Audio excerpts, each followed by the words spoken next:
খুবই টাফ একটা কোয়েশ্চেন হয়ে গেল এখন। এটা নিয়ে আসলে আমি কিছু বলতে পারছি না। বইমেলাতে আমার অনুভূতি খুবই ভালো, আমার ভালো লাগছে। স্টল গুলো দেখে আমার খুবই ভালো লাগছে।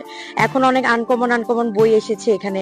আমাদের বাচ্চাদের জন্য খুবই ভালো বইমেলাটা, এর জন্য আমার খুবই ভালো লাগে। পরিবেশ খুবই কম, মানুষও কম, লোকজন কম, ভালো লাগছে।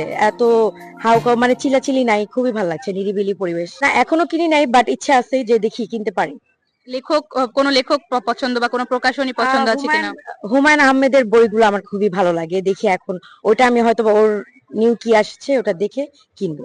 দর্শকদের উদ্দেশ্যে বলতে যে আপনারাও আপনাদের বাচ্চা ফ্যামিলি সবাইকে নিয়ে চলে আসেন এখন এই বইমেলায়, ঢাকা বিশ্ববিদ্যালয়ে। আচ্ছা, এতগুলো মানে প্রকাশনী থাকতে হ্যাঁ, মানে হুমায়ুন আহমেদের লেখাতে বইয়ের লেখাগুলো কেন সাথে আসছে?